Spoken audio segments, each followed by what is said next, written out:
Good morning વાલા વિદ્યાર્થી મિત્રો. ધોરણ 10 અંગ્રેજી વિષય યુનિટ 5માં આપણે આજે ભણીશું પ્લેઇંગ વિથ ફાયર, એટલે કે આગ સાથેની રમત. આગ સાથેની આ રમતના યુનિટમાં આપણે ઘણી નવી વસ્તુઓ શીખવાના છે. અહીં આ પાઠમાં આપણને ફટાકડાઓ, ઘણા બધા એની વિદ્યાઓ, એટલે કે તેની વિશે જે કઈ કઈ માહિતીઓ મળે છે, કઈ કઈ તેમાં મેથડનો ઉપયોગ કરવામાં આવે છે, એ વિદ્યા ક્યાંથી આવી, તેના વિશેની આપણને અહીં ઘણી બધી રસપ્રદ માહિતી આપવામાં આવી છે. તો આજના ચેપ્ટરમાં આપણે શીખીશું પ્લેઇંગ વિથ ફાયર, એટલે કે આગ સાથેની રમત. આગ સાથેની રમતના આ યુનિટમાં સમજતા પહેલા આપણે તેની ગ્લોસરી સમજી લઈએ. તો જોઈએ ગ્લોસરી.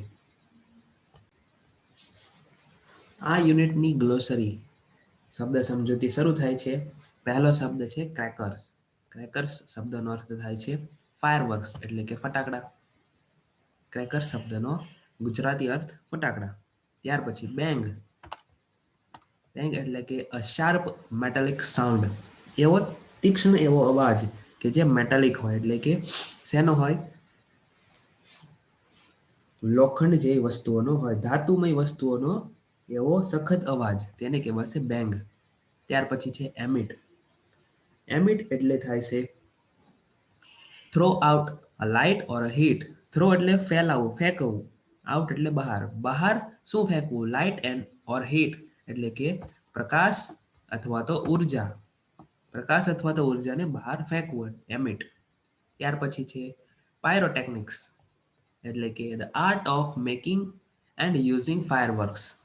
આર્ટ એટલે કે કળા. ઓફ મેકિંગ, મેકિંગ એટલે બનાવવું. એન્ડ યુઝિંગ એટલે કે ઉપયોગ કરવો. ફાયરવર્ક્સ એટલે કે ફટાકડા. ફટાકડાઓને બનાવવા અને તેનો ઉપયોગ કરવાની જે કળા છે તેને કહેવાશે પાયરોટેકનિક્સ, જે આપણે પાઠમાં સમજીશું. ત્યાર પછી છે ડિવાઇસ, એટલે કે યંત્રો. ધ વેપન્સ ધેટ એક્સપ્લોડ, એટલે કે એવા યંત્રો કે જે ફેલાયા છે, એવા જે ઓજારો છે કે જે ફેલાયા છે. ત્યાર પછીનો શબ્દ છે ઇન્ક્લુડ, એટલે કે make a part of something. Include એટલે કે make a part of something, એટલે કે એવી કોઈક વસ્તુનો ભાગ, તેને કહેવાશે ઇન્ક્લુડ. ત્યાર પછી પ્રિન્સિપલ, એટલે કે બેઝિક થિયરી. મૂળ જે શું કહેવાય એને, મૂળ જે નિયમો છે, મૂળ જે થિયરી છે, લો. પ્રિન્સિપલ સિદ્ધાંતો, એ જે મૂળ જે સિદ્ધાંતો છે તેને કહેવાશે પ્રિન્સિપલ. ત્યાર પછી છે શટલ, એટલે કે vehicle that travels back and fourth between the places, એટલે કે એવું જે વ્હીકલ છે, એવું એક વાહન છે કે જે ટ્રાવેલ મુસાફરી કરે છે back and fourth between places, એટલે કે એક જગ્યાથી બીજી જગ્યાએ લઈ જવા માટે જેનો ઉપયોગ કરવામાં આવે છે. શટલ શબ્દનો અહીં મૂળ અર્થ આપણને પાઠમાં સ્પેસ શટલના અર્થમાં કરવામાં આવે છે, એટલે કે અવકાશ જે યાન છે તેના સંદર્ભમાં કરેલ છે.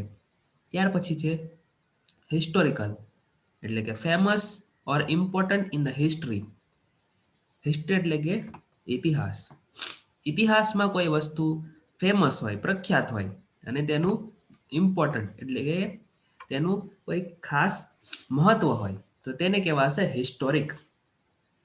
એવું કોઈ વસ્તુ છે કે જે ઇતિહાસમાં ફેમસ હોય, પ્રખ્યાત હોય, અથવા તો તેનું મહત્વ હોય, તેને કહેવાશે હિસ્ટોરિક.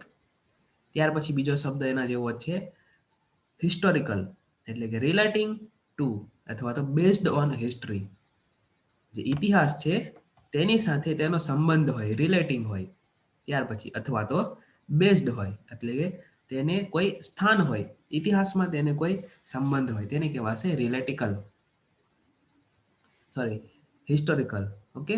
ત્યાર પછી બીજો તેના જેવો શબ્દ છે હિસ્ટોરિયન્સ, એટલે કે person who writes on the studies of history, એટલે કે ઇતિહાસની સાથે જે સંબંધ ધરાવતા એવા વ્યક્તિ હોય કે જે તેનો સ્ટડી, એટલે કે તેની ઉપર જે સંશોધન કરતા હોય, તેની ઉપર તેનું કોઈ વિષયો ઉપર અભ્યયન કરતા હોય, તેનું અધ્યયન કરતા હોય, અને ત્યાર પછી તેઓ તેની સાથે તેનું સંબંધિત કોઈ લખાણ લખતા હોય, તો તેવા વ્યક્તિઓને કહેવાશે હિસ્ટોરિયન્સ, એટલે કે ઇતિહાસકારો. ત્યાર પછીનો શબ્દ છે વેપન, એટલે કે હથિયાર. Something that is used for hitting, attacking or defending. શું કહેવા માંગે છે અહીં? સમથિંગ એટલે કે એવી કોઈક વસ્તુ જેમ કે as a cold, gun, knife, બરાબર? તો આવી કોઈ વસ્તુઓ કે જેનો ઉપયોગ શું થાય? એનો ઉપયોગ ફાઇટિંગ લડવામાં, અટેકિંગ એટલે કે આક્રમણ કરવામાં, ઓર અથવા તો ડિફેન્ડિંગ એટલે કે પોતાનું આત્મરક્ષણ કરવામાં. જો કોઈ વસ્તુના આવી વસ્તુઓનો ઉપયોગ કરવામાં આવતો હોય તો તે વસ્તુને કહેવાશે વેપન એટલે કે હથિયાર. ત્યાર પછી છે પાયોનિયર એટલે કે person who helps to create, develop new idea or method etc. શું કહેવા માંગે છે? પર્સન હુ હેલ્પ, એવો વ્યક્તિ કે જે મદદ કરે છે શેમાં? ટુ ક્રિએટ એટલે કે બનાવવામાં, કોઈ નવીન વસ્તુ બનાવવામાં. ડેવલપ અ ન્યૂ આઈડિયા, કોઈ નવા વિચારોમાં. ત્યાર પછી મેથડ્સ એટલે કે અવનવી પદ્ધતિઓમાં. તો આવી ત્રણેય વસ્તુઓમાંથી કોઈ પણ વસ્તુઓ બનાવવામાં એટલે કે ઉત્પન્ન કરવામાં જો કોઈ વ્યક્તિ મદદ કરતો હોય તો એવા મદદગાર વ્યક્તિને કહેવાશે પાયોનિયર એટલે કે હેલ્પર. ત્યાર પછી છે સબસ્ટન્સ એટલે કે મટીરિયલ ઓર પાર્ટિકલ કાઇન્ડ એટલે કે કોઈ એવા તત્વો જે ભાગ હોય અણુમાંથી એક પાર્ટિકલ એટલે કે તેનો ભાગ, તેને કહેવાશે સબસ્ટન્સ. ત્યાર પછી છે બ્લેન્ડ એટલે કે કોમ્બિનેશન. બ્લેન્ડ શબ્દનો અર્થ થાય કોમ્બિનેશન એટલે કે મિશ્રણ. ત્યાર પછી છે રેશિયો. રેશિયો એટલે કે the relationship in the quality, the amount or a size between two or more things. અહીં શું કહેવાય છે? ટુ ઓર મોર થિંગ્સ એટલે કે બે અથવા તો બે કરતાં વધારે વસ્તુઓ. ત્યાર પછી બે અથવા તો બે કરતાં એવી વસ્તુઓ, વધારે વસ્તુઓ કે જેને relationship in a quality, amount or a size એટલે કે તેનું પ્રમાણ, ત્યાર પછી તેનો આકાર અથવા તો તેનું દળ ના સંદર્ભમાં તેનું મિશ્રણ કરવામાં આવતું હોય. તો તેમાં જે તેનું સંબંધ હોય છે તેને કહેવાશે રિલેશનશિપ ને કહેવાશે રેશિયો. એનું એક ઉદાહરણ સમજીએ તો ચા બનાવવા માટે જે દૂધ અથવા તો ખાંડનો ઉપયોગ કરવામાં આવે છે તો તે ધારો કે 1 લીટર દૂધની ચા બનાવી છે તો 1 લીટર દૂધમાંથી જે ચા બનાવી હોય તો તે માટે કેટલા ખાંડની જે ચમચી છે તેનો ઉપયોગ કરવામાં આવે છે. તો ઉદાહરણ તરીકે આપણે લઈએ કે ભાઈ 1 લીટરની જે ચા બનાવી છે દૂધમાંથી તો તેના માટે 5 ચમચી ચાનો ઉપયોગ કરવામાં આવશે, ખાંડનો ઉપયોગ કરવામાં આવશે. તો આ જે 1 લીટર દૂધની સાથે 5 ચમચી ખાંડનો ઉપયોગ થાય છે તેવી જ રીતે તે જે સંદર્ભ છે તેને કહેવાશે રિલેશન એટલે કે રેશિયો. 1 લીટર સાથે 5 ચમચી ખાંડ, એવી રીતે 10 ચમચી ખાંડ લેશું તો કેટલા લીટર આપણે દૂધનો ઉપયોગ કરશું? તો સ્વાભાવિક છે 5ની સરખામણીમાં 1 હતા તો 10ની સરખામણીમાં ડબલ કરશું એટલે કે તેની પણ ડબલ કરશું એટલે કે 1ની સરખામણીમાં 2 લેશું. ઓકે, તો આ હતો રેશિયો એટલે કે relationship in the quality, amount or size between two or more things એટલે કે એક કરતાં બે કરતાં વધારે વસ્તુઓને પ્રમાણમાં સરખું લેવું. ત્યાર પછી પ્રપોર્શન એટલે કે amount that is a part of a whole. એનો અર્થ શું થાય છે? તો કે અમાઉન્ટ એટલે કે જથ્થો, અમાઉન્ટ એટલે જથ્થો. That is a part of whole કે જે આખાનો એક ભાગ હોય, એવો જથ્થો કે જે આખાનો એક ભાગ હોય એટલે કે પ્રમાણ હોય. ત્યાર પછી ઇન્કેન્ડસન્ટ લાઇટ એટલે કે ગરમીથી જે ઉત્પન્ન થતો પ્રકાશ છે તે, ગરમીથી જે ઉત્પન્ન થયેલો પ્રકાશ હોય. ઉદાહરણ તરીકે લઈએ તો કે લાકડાની મદદથી જ્યારે 2 લાકડાઓને ઘસવામાં આવે તો આપણને ઘણા સમય પછી એટલે કે જ્યારે ગરમીથી ગરમ કરતા જઈએ 2 લાકડાને ઘસવામાં તો ત્યાર પછી પ્રકાશ એટલે કે આપણને જ્યોત જોવા મળે છે. ત્યાર પછી એના જેવો જ બીજો શબ્દ છે લ્યુમિનસન્સ એટલે કે પ્રકાશ, એટલે કે જે ગરમીના ઉપયોગ કર્યા વિના પ્રકાશ ઉત્પન્ન કરી શકતા હોય તો એને કહેવાશે લ્યુમિનસન્સ. તો એવા એક ઉદાહરણ તરીકે તમને સમજાવવાનો પ્રયત્ન કરું. લ્યુમિનસન્સની પદ્ધતિ દ્વારા આપણને ઉત્પન્ન થયેલો જે પ્રકાશ છે તો તમે ક્યારે રેડિયમ જોયું છે? રેડિયમની પટ્ટી હોય કે જે અંધારામાં પણ આપણને પ્રકાશ આપે છે તો તે શું થશે? લ્યુમિનસન્સનો એક ઉદાહરણ થશે, કારણ કે એમાં કોઈ પણ ગરમીનો ઉપયોગ કરવામાં આવતો નથી, તેને ગરમ કરવાની જરૂર પડતી નથી, તેમ છતાં પણ તે પ્રકાશ ઉત્પન્ન કરે છે. ઓકે, ત્યાર પછી ડિસ્કવરી એટલે કે the art of finding something for the first time. શું કહેવા માંગે છે? ડિસ્કવરી એટલે કે એવી વિદ્યા, એવી જે જ્ઞાન છે. The finding something for the first time એટલે કે એવી શોધ કરવી કે જે પહેલી વાર હોય. ત્યાર પછી ઇન્વેન્શન એટલે કે ધ ક્રિએટ સમથિંગ ન્યૂ એટલે કે આવિષ્કાર, નવી વસ્તુઓનો આવિષ્કાર કરવો, ઇન્વેન્શન. ત્યાર પછી છે ડેકેડ એટલે કે પીરિયડ ઓફ 10 યર્સ, 10 વર્ષનો સમય એટલે કે દાયકો અથવા તો દશકો. ત્યાર પછી છે ફ્યુઅલ એટલે કે a material that is burnt to produce the heat or power, એવી વસ્તુ કે જેને આપણે બર્ન્ટ એટલે કે સળગાવીએ છીએ. શા માટે? તો કે તેમાંથી પ્રકાશ અથવા તો ઉર્જા ઉત્પન્ન કરવા માટે. ત્યાર પછી છે શબ્દ રો, જેનો અર્થ થાય છે in a natural state, not a treated or a processed. જેનો અર્થ શું થાય છે? ઓકે, રો, રો શબ્દનો અર્થ થશે અહીં કાચો માલ. શું થશે? કાચો માલ, રો મટીરિયલ એટલે કે કાચો સામગ્રી. ત્યાર પછી બાઇન્ડર એટલે કે material that is used to hold a thing together, એવું જે સામગ્રી છે, સામગ્રીઓને ભેગી રાખવા માટે, ભેગી તેને બાંધવા માટે, હોલ્ડ કરવા માટે એટલે કે બાંધવા માટે જે ઉપયોગ થાય છે, જે વસ્તુનો ઉપયોગ થાય છે તેને કહેવાશે બાઇન્ડર. એટલે કે બાંધવા માટે જે પટ્ટો જે પણ આપણે ઉપયોગ કરીએ છીએ તેને પણ આપણે બાઇન્ડર તરીકે ઉપયોગ કરી શકીએ, તેને કહી શકીએ. ત્યાર પછીનો શબ્દ છે ઇન્ગ્રેડિયન્ટ એટલે કે things that are used to make a product.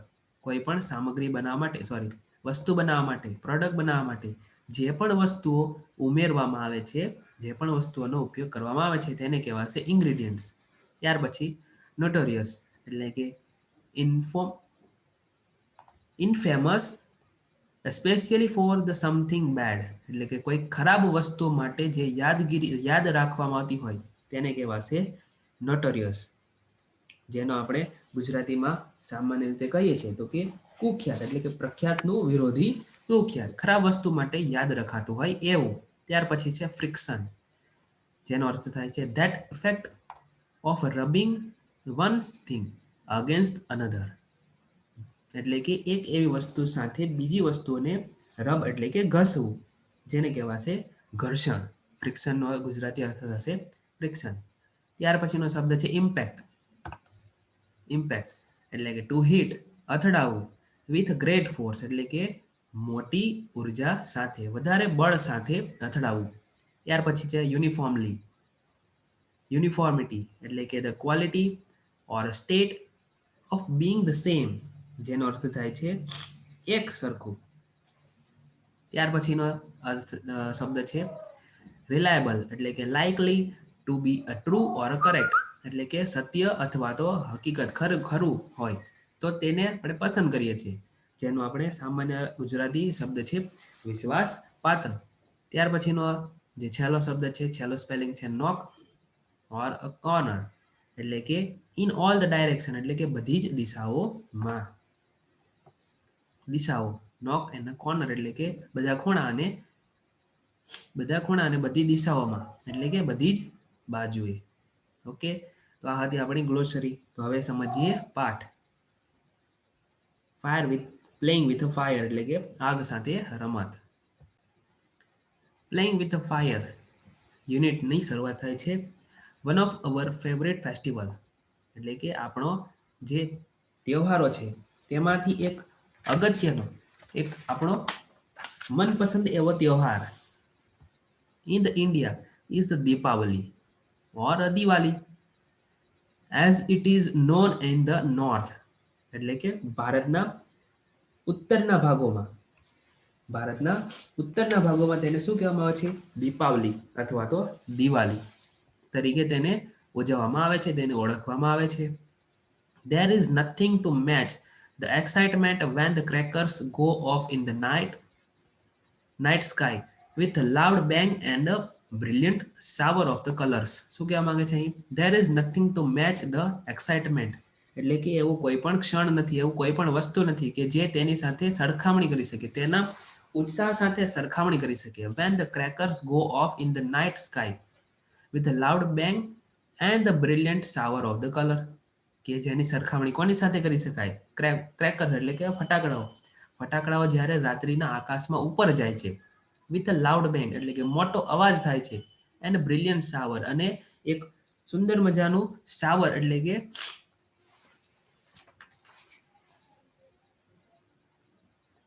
સુંદર મજાનો એવો શાવર એટલે કે શું કહેવાય ને, ફુવારા જેવો સર્જન કરે છે, અને તેના દ્વારા આપણને રંગીન એવા ફુવારાઓ જોવા મળે છે, જે આપણે અંતરિક્ષમાં જે આપણે આતશબાજી તરીકે ઓળખીએ છીએ. આવા ફટાકડા આપણને એની સરખામણી કોઈ સાથે પણ ન કરી શકાય તેવું આ વાક્યમાં કહેવા માંગે છે. Many of us might wonder how these fireworks are made. Many of us might એટલે કે કદાચ આપણામાંથી કદાચ કેટલાકને વંડર એટલે કે એવો વિચાર આવતો હશે. How these fireworks are made, કે આ ફટાકડા કેવી રીતે બનાવવામાં આવતા હશે. And what goes into them, અને તેની અંદર શું ઉમેરવામાં આવતું હશે. The physics and the chemistry of the fireworks is as interesting as the sound and the light they emit. અહીં શું કહેવા માંગે છે કે the physics and the chemistry એટલે કે ફિઝિક્સ એટલે કે તેનો આકાર, જે તેનો બહારનો જે ભાગ છે તેનો પદાર્થ કેવો હશે, તેનો આકાર કેવો હશે, તેની અંદર કઈ વસ્તુ ક્યાં મૂકવામાં હશે, તેને કહેવાશે ફિઝિક્સ એટલે કે પદાર્થ વિદ્યા. ત્યાર પછી કેમિસ્ટ્રી એટલે કે રાસાયણિક વિદ્યા. તો આ જે બંને વિદ્યાઓ છે ઓફ ધ ફાયરવર્ક્સ એટલે કે ફટાકડાઓમાં રહેલી, ઇઝ એઝ ઇન્ટરેસ્ટિંગ એ એટલી જ રસપ્રદ છે કે જેટલી as the sound and the light they emit, કે જેટલી તેમાંથી અવાજ અને પ્રકાશ ઉત્પન્ન થાય છે તેટલી તે પણ રસપ્રદ છે. એ જે કળા છે તે એટલી જ રસપ્રદ છે. ઓકે, ત્યાર પછી બીજો ફકરો, the science of the fireworks is technically called pyrotechnics. અહીં જે ફટાકડાઓમાં જે ઉત્પન્ન થતી, જે વિજ્ઞાનનું ઉત્પન્ન થાય છે, વિજ્ઞાન જે રહેલું છે તેને કહેવાશે, તે જે વિજ્ઞાન છે તેને કહેવાશે pyrotechnics. From the Greek word, આ શબ્દ ગ્રીક ભાષાના છે.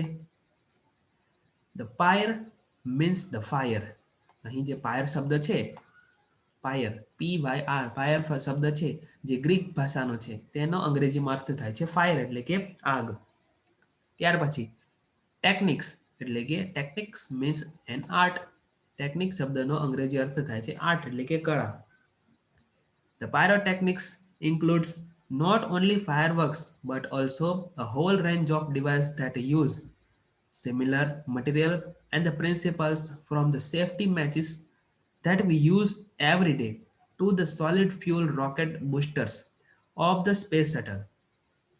અહીં આ વાક્યમાં આપણને શું કહેવા માંગે છે કે ધ પાયરોટેકનિક્સ, આ જે ફટાકડાઓની જે આ વિદ્યા છે, આ જે કળા છે, તેનો ઉપયોગ ઇન્ક્લુડ્સ નોટ ઓનલી, તેનો સમાવેશ નોટ ઓનલી ફાયરવર્ક્સ, તે માત્ર ફટાકડાઓ માટે જ ઉપયોગી નથી, બટ અલ્સો, અને તેનો ઉપયોગ ક્યાં ક્યાં થાય છે, whole the range of the device that use similar material and the principle, એવા સમાન જે પણ મટીરિયલ છે, જે પણ વસ્તુઓ છે કે જેનો ઉપયોગ તેમાં થતો હોય, એટલે ફટાકડા બનાવવા જેવા જ જે સામાન્ય તેના જેવા જ સમાન એવી શ્રેણીના જે ફટાકડા જેવા જ જે યંત્રો છે, એવા ડિવાઇસ એટલે કે મટીરિયલ છે, તો તેવા સિદ્ધાંતોને તેવા જ સિમિલર મટીરિયલ્સ એટલે કે તેના જેવા જ જે સામગ્રીઓ છે તેની આખી રેન્જ એટલે કે તેની સમગ્ર વિશાળ શ્રેણી, તેવા દરેકમાં ફ્રોમ ધ સેફ્ટી મેચિસ એટલે કે સેફ્ટી મેચિસ એટલે શું, તો કે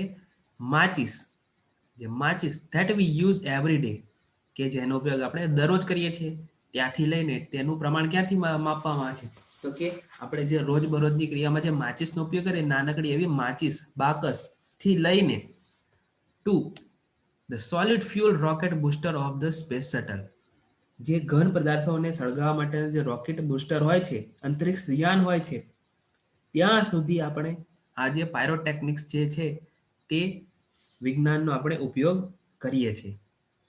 okay, next, the house hold matches is considered a similar pyrotechnics device, as all pyrotechnic effects, heat, smoke, light, gas or sound are present in it. અહીં શું કહેવા માંગે છે, the household એટલે કે ઘર વપરાશની જે દિવાસળી છે એ એક વિશિષ્ટ એવી પાયરોટેકનિક્સની સાધન સામગ્રી છે.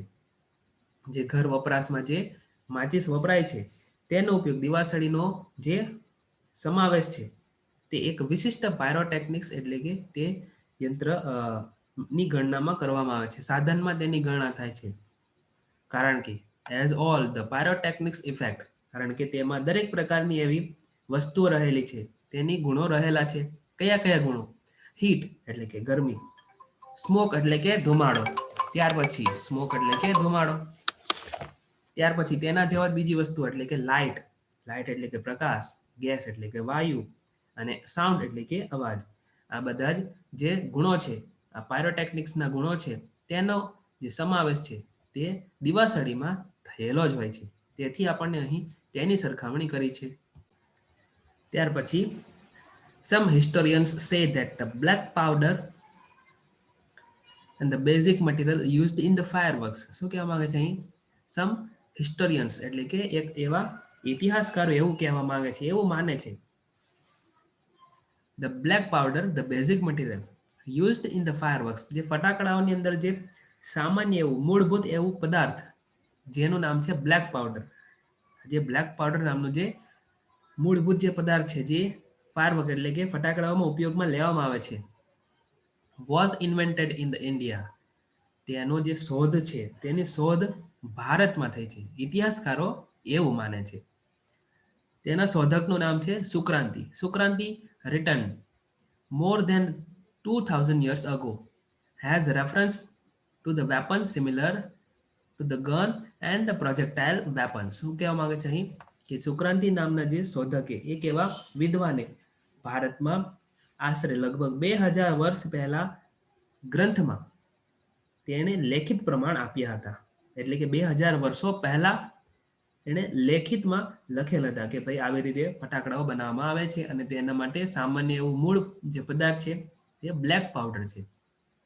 ત્યાર પછી આ શોધકે તેના ગ્રંથમાં બંદૂક એટલે કે ગન, પ્રોજેક્ટાઇલ વેપન એટલે કે એવી તોપના જે સામગ્રીઓ છે, સ્ત્રોતો છે, એવા શસ્ત્રોનો તેણે ઉલ્લેખ કરેલો હતો ભારતમાં આશરે 2000 વર્ષો પહેલા. ત્યાર પછી however the Chinese are generally considered the pioneers of a pyrotechnics. પરંતુ તેમ છતાં પણ ઇતિહાસકારો શું કહે છે કે ભાઈ 2000 વર્ષો પહેલા સુક્રાંતિ નામના વ્યક્તિએ ગ્રંથમાં લખેલા હતા કે ભાઈ જે બ્લેક પાવડર છે તે ફાયરવર્ક્સ એટલે કે ફટાકડાઓ માટે મૂળ તત્વ છે, મૂળ પદાર્થ છે.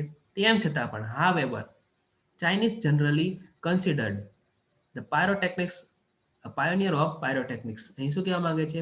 પાયોનિયર એટલે કે મદદ કરતા, શોધ કરવામાં જે મદદ કરે છે તે. તેમ છતાં પણ એવું કહેવા માંગે છે કે ચાઇનીઝ એટલે કે ચીનના રહેવાસીઓને બ્લેક પાવડરના એક શોધક તરીકે તેનો ઉલ્લેખ કરવામાં આવે છે. બ્લેક પાવડરના શોધક તરીકે કોનો ઉલ્લેખ કરવામાં આવે છે? ચાઇનીઝ એટલે કે ચાઇનીઝ લોકોનો યાદ કરવામાં આવે છે, માનવામાં આવે છે. They are said to have a developed, તેઓનું એવું કહેવું છે કે તેઓએ શોધ કરી છે, તેઓએ તેમાં સુધારા વધારા કર્યા છે, તેઓએ એવું કહેવું છે, તેણે સંશોધન કર્યું છે તેવું કહેવું છે. કોનું? બ્લેક પાવડરનું. ત્યાર પછી આગળ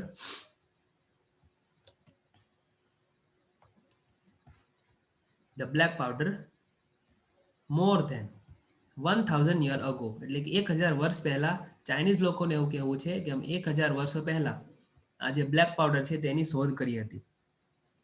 It took at least 2200 years for the knowledge to spread to the west. શું કહેવા માંગે છે અહીં? કે આ જે વિદ્યા છે, આ જે જ્ઞાન છે તેનો ફેલાવો પશ્ચિમના દેશોમાં થાય. વેસ્ટ એટલે કે પશ્ચિમના દેશોમાં, સ્પ્રેડ એટલે કે ફેલાવો. આ જે જ્ઞાનનો ફેલાવો પશ્ચિમના દેશોમાં થયો તે માટે ઓછામાં ઓછા એટલીસ્ટ એટલે કે ઓછામાં ઓછા 200 years 200 વર્ષનો સમય લાગ્યો. And it was only 1242 that an English monk, Roger Bacon, revealed a formula for black powder. અહીં શું કહેવા માંગે છે? It was only 1214 એટલે કે 42 એટલે કે 1242માં એવું માનવામાં આવે છે કે 1242માં રોજર બેકન નામના એક અંગ્રેજ સાધુએ, મોંગ એટલે કે સાધુ, અંગ્રેજ સાધુએ શું કર્યું હતું તો કે બ્લેક પાવડર બનાવવાનો જે નુસ્ખો હતો તે જાહેર કર્યો હતો. ક્યારે? 1242માં ઇંગ્લિશ મોંક એટલે કે અંગ્રેજ સાધુએ, રોજ બેકન નામના સાધુએ જે બ્લેક પાવડર બનાવવાનો જે નુસ્ખો છે તેણે પ્રસારિત કર્યો હતો, એટલે કે તેણે જાહેર કર્યો હતો. He considered it such as dangerous substance, તેણે આ ખૂબ જ ભયાનક જોખમકારક જે આ વસ્તુ છે, પદાર્થ છે, તેવું તેણે મનાવ્યું હતું અને એટલે કે બતાવ્યું હતું. That he wrote of it in a code language, અને તેથી તેણે લખ્યું હતું, પરંતુ કેવી ભાષામાં? કોડ લેંગ્વેજ એટલે કે સાંકેતિક ભાષામાં. તો અહીં સુધી આપણે યુનિટ 5 પ્લેઇંગ વિથ ફાયર એટલે કે આગ સાથેની રમતનો જે ભાગ છે અહીં સુધી રાખીએ. આગળનો અભ્યાસ આપણે બીજા ભાગમાં જોઈશું. ધન્યવાદ.